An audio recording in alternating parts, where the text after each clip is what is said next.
Bonjour tout le monde, bienvenue dans cette vidéo. Cette semaine, on va analyser ensemble une devise. Ça va être le Canada USD, la devise des Canada avec les États-Unis.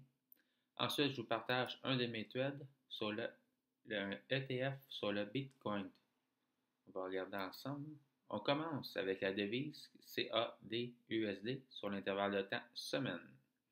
Première chose à remarquer, ici on voit qu'on a eu une grosse tendance baissière. On a formé un point bas, exactement ici. Les acheteurs sont revenus en force.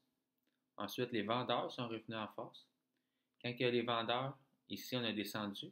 On a touché au point pivot qui était exactement ici, qui est devenu un support. Alors, le gros mouvement baissier qui était ici, acheteur, quand on a touché ici, la résistance qui était ici est devenue ici. Si on regarde ça ensemble présentement, je ne suis pas positionné sur ce marché parce que présentement, on est dans un range. On voit ici acheteur, vendeur. Les acheteurs et les vendeurs sont à force égale. Si on aurait cassé ici, les vendeurs, on aurait débuté une nouvelle tendance baissière parce que les vendeurs étaient à force égale. En cassant ici, les vendeurs auraient été plus forts que les acheteurs. Présentement, on voit que les acheteurs sont revenus, les vendeurs aussi. Il n'y a pas de tendance, on est dans un range. S'il faudrait qu'on explose à la hausse, on casse cette résistance-là ici, ce point pivot, la tendance pourrait redevenir haussière parce que tous ceux qui auraient vendu le marché ici, ils se retrouveraient perdants et la force acheteuse serait plus grosse que le mouvement baissier. Même chose si cette semaine on casserait par en bas, tous ceux qui sont acheteurs ici et ici se retrouveraient perdants et ça pourrait faire exploser le marché à la baisse. On va aller voir le même graphique sur l'intervalle de temps plus court. Ici, on voit, je l'ai mis sur le 3 heures. On voit nos deux niveaux clés. On voit ici notre point pivot. Les acheteurs sont venus en force. Les vendeurs sont venus par la suite. Ils ont testé les acheteurs ici. Et ça leur a explosé à la hausse. Présentement, on fait du surplace. Si on veut, on n'est pas obligé de se pouvoir attendre qu'il casse ici ou qu'il casse ici pour se positionner, vu que ça, c'est vraiment des gros niveaux. Fait que moi, si ça explose à la hausse, je me positionne pour jouer la prochaine tendance haussière. S'il exploserait à la baisse, je vais me positionner pour jouer la prochaine tendance baissière. C'est tout. Pour cette devise, c'est tout ce qu'il y a à dire. On va aller voir si c'est Pro Sharp Bitcoin Stratégie ETF. C'est un ETF. C'est pas exactement juste le Bitcoin, mais ça se ressemble quand même beaucoup. On voit ce marché-là, je vous l'avais déjà présenté le 2 janvier sur ma chaîne YouTube. J'avais seulement un positionnement. Je n'avais pas pris ce positionnement-là encore.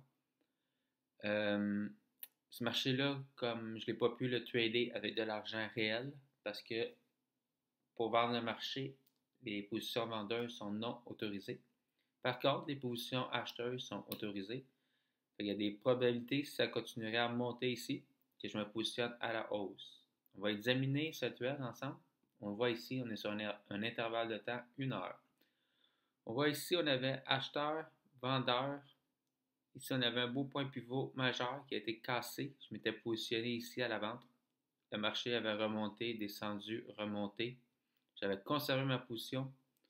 Ensuite, on voit les vendeurs, ils avaient repris. Oh, désolé.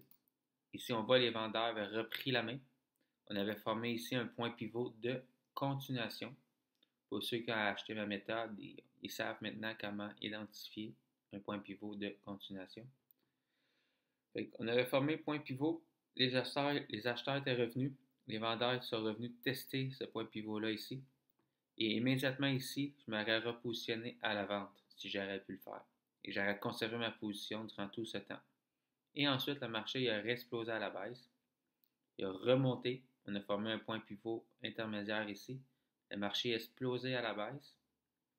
Il a remonté un peu. Les acheteurs sont revenus. Puis cette semaine, on a testé ici cette résistance-là.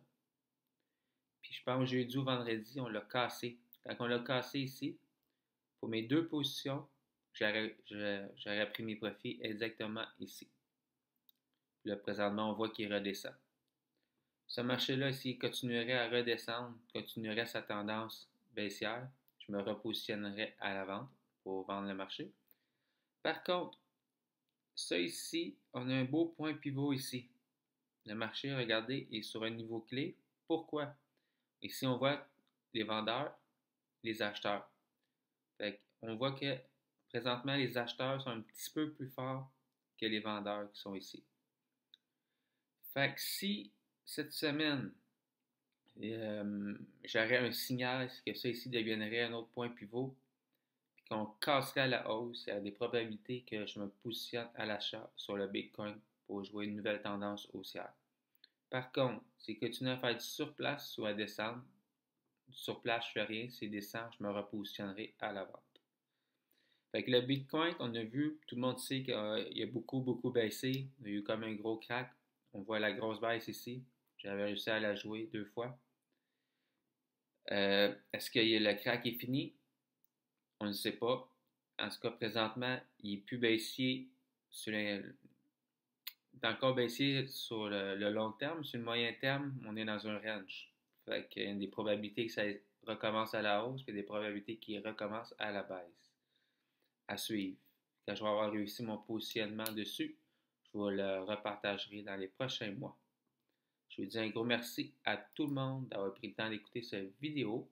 Je vous souhaite une très belle fin de journée et on s'en va écouter le Super Bowl.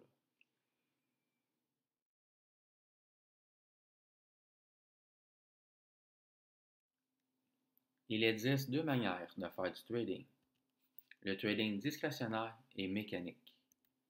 Dans le trading discrétionnaire, les traders se positionnent selon leur figure chartiste préférée et leur instinct. Tandis qu'avec le trading mécanique, les traders se positionnent seulement car leur système leur donne un signal.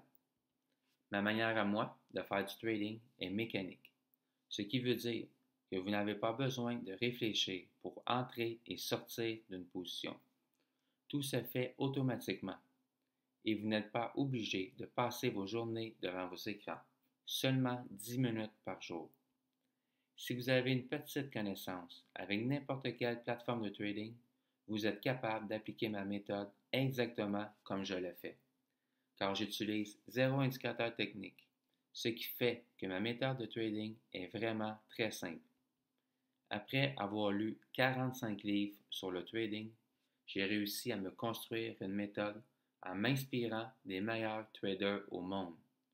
Et c'est ce que je vous partage dans mon petit e-book. Je vous explique tout de A à Z. Et si ensuite vous avez encore des questions, je serai disponible pour vous. Mon modèle de trading est disponible sur mon site web tradingdirectionnel.com.